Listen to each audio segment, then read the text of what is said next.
रामचरितमानस बालकांड। विषय श्री सीता जी का पार्वती पूजन एवं वरदान प्राप्ति तथा राम लक्ष्मण संवाद भावार्थ सहित। भाल तिलक श्रम बिंदु सुहाए, श्रवण सुभग भूषण छवि छाए। बिकट भ्रिकुटी कच घूंघर वारे, नव सरोज लोचन रत्नारे।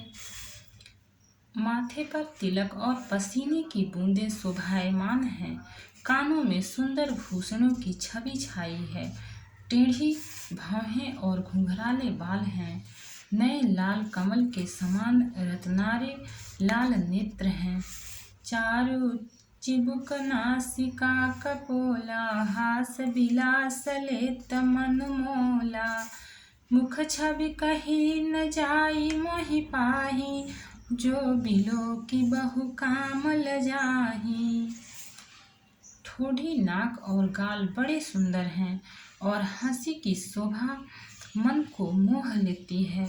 मुख की छवि तो मुझसे कही ही नहीं जाती, जिसे देखकर बहुत से कामदेव लजा जाते हैं। उर्मनिमाल कंबुकल गीवा, काम कलब कर भुज बल सीवा। सुमन समेत बाम कर दोना, सांवर कुंवर सखी सुठिलोना। वक्ष स्थल पर मणियों की माला है। शंख के सदृश सुंदर गला है।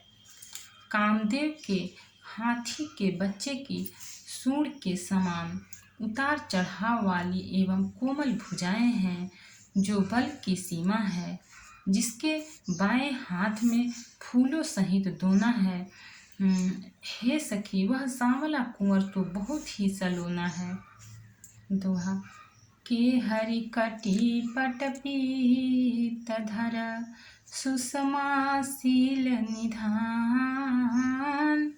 देखी भानुकुल भूषण, बिसरा सखिन अपान। सिंह किसी पतली लचीली कमर वाले पीताम्बर धारण किए हुए शोभा और शील के भंडार सूर्य कुल के भूषण श्री रामचंद्र जी को देखकर सखियां अपने आप को भूल गईं। धरि धीरज वे काल सयानी, सीता सन बोली गही पानी। बहुरी गौरी कर ध्यान करे हूँ, भूप किशोर देखी किन ले हूँ। एक चतुर सखी धीरज धरकर हाथ पकड़कर सीता जी से बोली, गिरजा जी का ध्यान फिर कर लेना, इस समय राजकुमार को क्यों नहीं देख लेती। सकुचि सिए तब नयन उघारे, सन्मुख दहु रघु सिंह निहारे।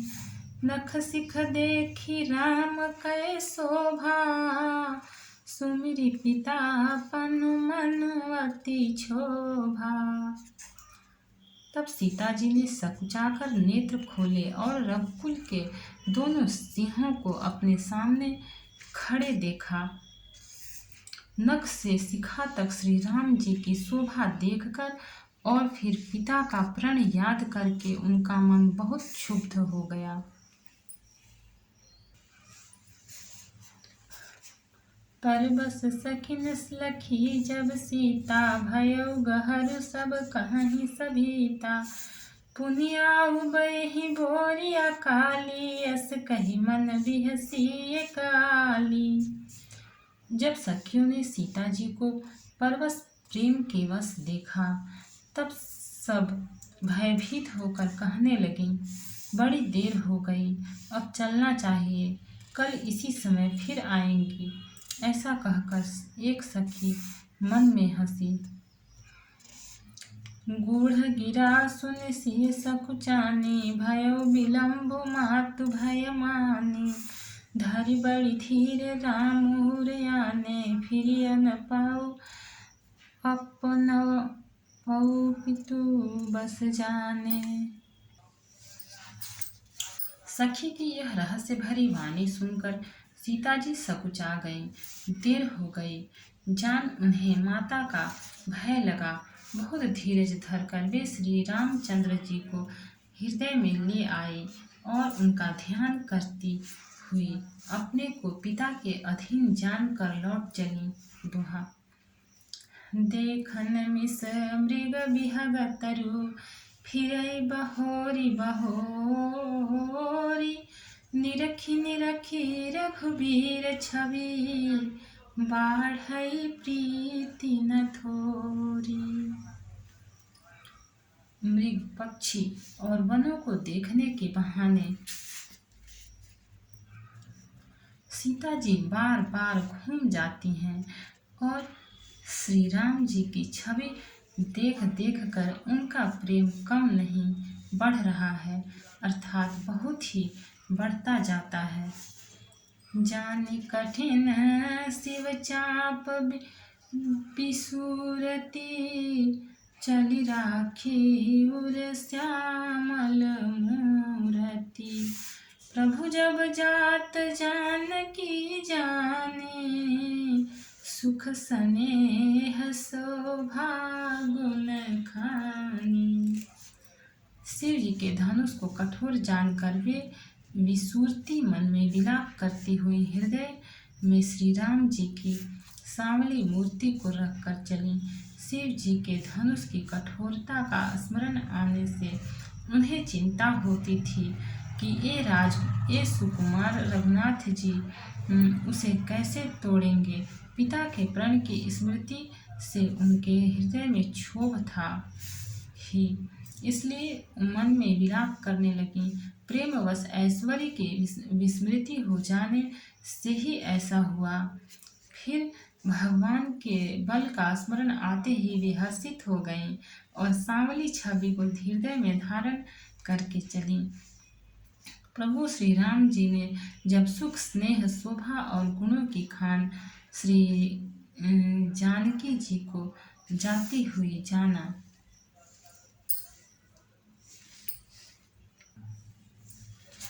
परम प्रेम मय मृदु मसिकिन्हि, चारु चित भीति लिखिलिन्हि। गई भवानी भवन बहोरी, बंदी चरण बोली कर जोरी। तब परम प्रेम की कोमल स्याही बनाकर उनके स्वरूप को अपने सुंदर चित्त रूपी भीति पर चित्रित कर लिया। सीता जी पुनः भवानी जी के मंदिर में गईं और उनके चरणों की वंदना करके हाथ जोड़कर बोली, जय जय गिरिवर राज किशोरी, जय महेश मुख चंद चकोरी, जय गजवदन सडानन माता, जगत जननी दामिनी दुति गाता। हे श्रेष्ठ पर्वतों के राजा, हिमाचल की पुत्री, हे पार्वती, आपकी जय हो जय हो। हे महादेव जी के मुख रूपी चंद्रमा की ओर टकटकी लगाकर देखने वाली चकोरी, आपकी जय हो। हे हाथी के मुख वाले गणेश जी और 6 मुख वाले स्वामी कार्तिक जी की माता, हे जगजननी, हे बिजली की सी कांति युक्त शरीर वाली, आपकी जय हो। नहीं तव आदि माध्य अवसाना, अमित प्रभाव बेदु नहीं जाना। भव भव विभव पराभव कारिणी, विश्व विमोहिनी स्ववश विहारिणी। आपका न आदि है, न मध्य है और न अंत है। आपके असीम प्रभाव को वेद भी नहीं जानते। आप संसार को उत्पन्न, पालन और नाश करने वाली हैं, विश्व को मोहित करने वाली और स्वतंत्र रूप से विहार करने वाली हैं। दोहा। पति देवता सुती महु, मातु प्रथम तव रेख, महिमा मितन सकहि कहि, सहस शारदा शेष। पति को इष्ट देव मानने वाली श्रेष्ठ नारियों में हे माता, आपकी प्रथम गणना है। आपकी अपार महिमा को हजारों सरस्वती और शेष जी भी नहीं कह सकते। सेवत तो ही सुलभ फल चारी, वरदाये निपुरारी पियारी। देवी पूजी पद कमल तुम्हारे, सुर नर मुनि सब होहु सुखारे। हे भक्तों को मुहमांगा वर देने वाली, हे त्रिपुर के शत्रु शिव जी की प्रिय पत्नी, आपकी सेवा करने से चारों फल सुलभ हो जाते हैं। हे देवी, आपके चरण कमलों की पूजा करके देवता, मनुष्य और मुनि सभी सुखी हो जाते हैं। मोर मनोरथ जानहु नीके, बसहु सदा उरपुर सबहि के।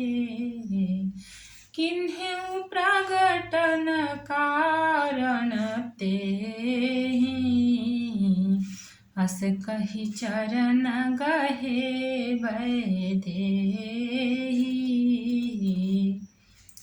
मेरे मनोरथ को आप भली भांति जानती हैं, क्योंकि आप सदा सबके हृदय रूपी नगरी में निवास करती हैं। इसी कारण मैंने उसको प्रकट नहीं किया। ऐसा कहकर जानकी जी ने उनके चरण पकड़ लिए। विनय प्रेम बस भई भवानी, खसी माल मूरति मुसुकानी। सादर सिए प्रसाद सिर धरेऊ, बोली गौरी हरसु हिये भरेऊ। गिरिजा जी सीता जी के विनय और प्रेम के वश हो गईं।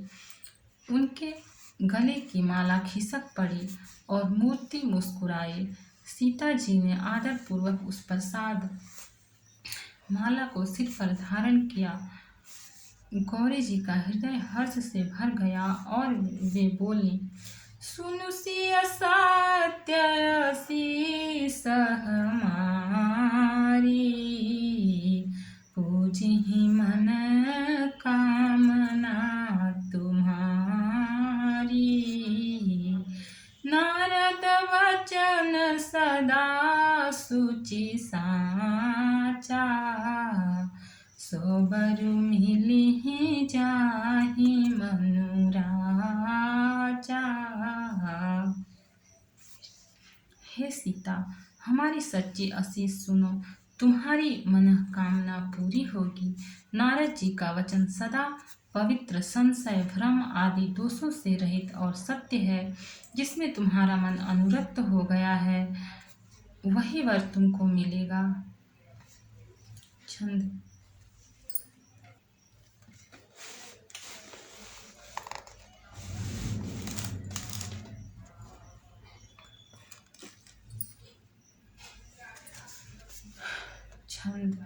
मनु जाहि राजउ मिलिहि सोबरु, सहज सुंदर सावरो, करुणा निधान सुजानशील, स्नेहु जानत रावरो।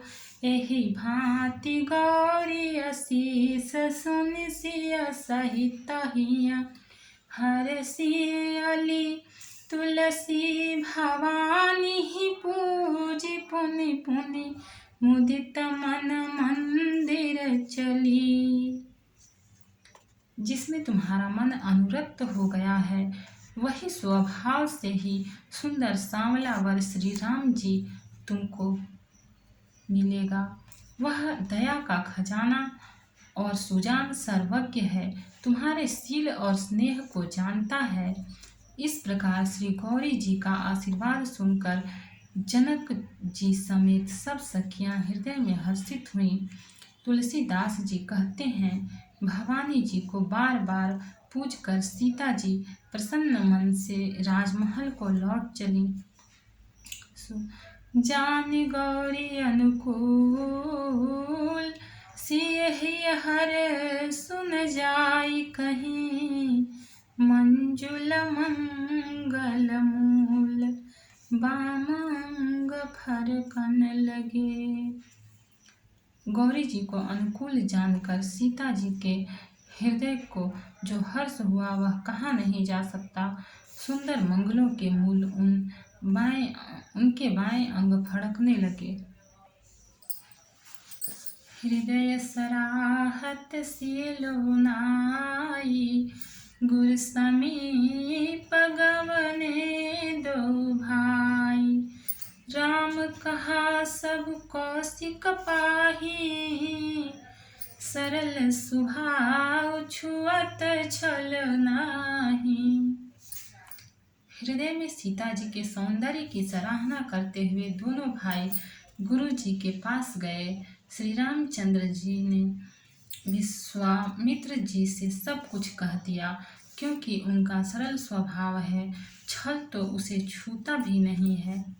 सुमन पाई मुनि पूजा कीन्ही, पुण्य शेष दुहु भाई न दीन्ही, सुफल मनोरथ होहु तुम्हारे, राम लखन सोनि भय सुखारे। फूल पाकर मुनि ने पूजा की, फिर दोनों भाइयों को आशीर्वाद दिया कि तुम्हारे मनोरथ सफल हों। यह सुनकर श्री राम लक्ष्मण बहुत सुखी हुए। करि भोजन मुनि बर विज्ञानी, लगे कहन कछु कथा पुरानी, विगत दिवस गुरु आयसु पाई, संध्या करन चले दो भाई। श्रेष्ठ विज्ञानी मुनि विश्वामित्र जी भोजन करके कुछ प्राचीन कथाएं कहने लगे। इतने में दिन बीत गया और गुरु की आज्ञा पाकर दोनों भाई संध्या करने चले। प्राची दिशि शशि उयउ सुहावा, सिय मुख सरिस देखि सुख पावा, बहुरी विचारु किन्ह मन माही, सिय बदन समहिम कर नाही। उधर पूर्व दिशा में सुंदर चंद्रमा उदय हुआ। श्री रामचंद्र जी ने उसे सीता के मुख के समान देखकर सुख पाया। फिर मन में विचार किया कि यह चंद्रमा सीता जी के मुख के समान नहीं है।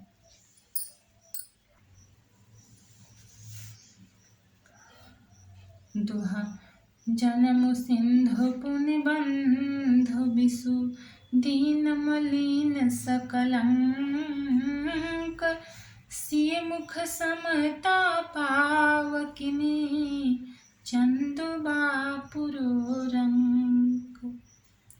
खारे समुद्र में तो इसका जन्म फिर उसी समुद्र से उत्पन्न होने के कारण विष इसका भाई, दिन में यह मलिन शोभाहीन निस्तेज रहता है और कलंकी काले दाग से युक्त है।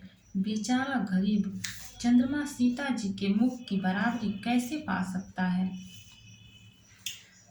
घटई बढ़ई बिरहिनी दुखदाई, ग्रसई राहु निज संधि पाई, कोक शोक प्रद पंकज द्रोही, अवगुण बहुत चंद्रमा तोही। फिर यह घटता बढ़ता है और विरहिणी स्त्रियों को दुख देने वाला है। राहु अपनी संधि में पाकर इसे ग्रस लेता है। चकवे के वियोग का शोक देने वाला और कमल का वैरी उसे मुरझा देने वाला है। हे चंद्रमा, तुझमें बहुत से अवगुण हैं जो सीता जी में नहीं हैं। वैदेही मुख पट तर दीन है, होई दोष बड़ अनुचित कीन्हे। श्रीमुख छवि विधु ब्याज बखानी, गुरु पहि चले निशा बड़ी जानी। अतः जानकी जी के मुख की तुझे उपमा देने में बड़ा अनुचित कर्म करने का दोष लगेगा। इस प्रकार चंद्रमा के बहाने सीता जी के मुख की छवि का वर्णन करके बड़ी रात हो गई जान वे गुरु जी के पास चले। करि मुनि चरण सरोज प्रणाम, आयसु पाई किन्ह विश्राम। विगत निशा रघुनायक जागे, बंधु बिलोकी कहन अस लागे। मुनि के चरण कमलों में प्रणाम करके आज्ञा पाकर उन्होंने विश्राम किया। रात बीतने पर श्री रघुनाथ जी जागे और भाई को देखकर ऐसा कहने लगे। उयऊ अरुण अवलोकहु ताता, पंकज को कलोक सुखदाता। बोले लखन जोरी जुग पानी, प्रभु प्रभाव सूचक मृदुबानी। हे तात, देखो कमल चक्रवाक और समस्त संसार को सुख देने वाला अरुणोदय हुआ है। लक्ष्मण जी दोनों हाथ जोड़कर प्रभु के प्रभाव को सूचित करने वाली कोमल वाणी बोले। दोहा। अरुणोदय सकुचे कुमुद, उडगन ज्योति मलिन। जिमि तुम्हार आगमन सुनी, भय नृपति बलहीन। अरुणोदय होने से कुमुदनी सकुचा गई और तारागणों का प्रकाश फीका पड़ गया। जिस प्रकार आपका आना सुनकर सब राजा बलहीन हो गए। नृप सब नखत करहि उजियारी, टारि न सकहि चाप तम भारी। कमल कोक मधुकर खगनाना, हर से सकल निशावसाना। सब राजा रूपी तारे उजाला मंद प्रकाश करते हैं, पर वे धनुष रूपी महान अंधकार को हटा नहीं सकते। रात्रि का अंत होने से जैसे कमल, चकवे, भंवरे और नाना प्रकार के पक्षी हर्षित हो रहे हैं, ऐसे ही प्रभु सब भगत तुम्हारे, होई टूटे धनुष सुखारे। उयऊ भानु बिनु श्रम तम नासा, दुरे नखत जग तेजु प्रकाशा। वैसे ही हे प्रभु, आपके सब भक्त धनुष टूटने पर सुखी होंगे। सूर्य उदय हुआ, बिना ही परिश्रम अंधकार नष्ट हो गया, तारे छिप गए, संसार में तेज का प्रकाश हो गया। रवि निज उदय ब्याज रघुराया, प्रभु प्रताप सब नृपन दिखाया। तब भुज बल महिमा उदघाटी, प्रगति धनु विघटन परिपाटी। हे रघुनाथ जी, सूर्य ने अपने उदय के बहाने सब राजाओं को प्रभु आप का प्रताप दिखलाया है। आपकी भुजाओं के बल की महिमा को उद्घाटित करने, खोलकर दिखाने के लिए ही धनुष तोड़ने की यह पद्धति प्रकट हुई है। बंधु बचन सुनि प्रभु मुस्काने, होई सुचि सहज पुनीत नहाने। नित्य क्रिया कर गुर पहि आए, चरण सरोज सुभग सिर नाए। भाई के वचन सुनकर प्रभु मुस्कुराए। फिर स्वभाव से ही पवित्र श्री राम जी ने सोच से निवृत्त होकर स्नान किया और नित्य कर्म करके वे गुरु जी के पास आए। आकर उन्होंने गुरु जी के सुंदर चरण कमलों में सिर नवाया। सतानंद तब जनक बुलाए, कौशिक मुनि पहि तुरत पठाए। जनक विनय तिन आई सुनाई, हर से बोल लिए दो भाई। तब जनक जी ने सतानंद जी को बुलाया और उन्हें तुरंत ही विश्वामित्र मुनि के पास भेजा। उन्होंने आकर जनक जी की विनती सुनाई। विश्वामित्र जी ने हर्षित होकर हम दोनों भाइयों को बुलाया। दोहा। सतानंद पद बंदी प्रभु, बैठे गुरु पहि जाय। चलहु तात मुनि कहेउ तबा, पठवा जनक बोलाई। सतानंद जी के चरणों की वंदना करके प्रभु श्री रामचंद्र जी गुरु के पास जा बैठे। तब मुनि ने कहा, हे तात चलो, जनक जी ने बुला भेजा है। मास पारायण 8वां विश्राम, नवः पारायण 2रा विश्राम। भक्त और भगवान की जय। चैनल को लाइक, सब्सक्राइब और शेयर करें। कमेंट में जय सिया राम लिखें।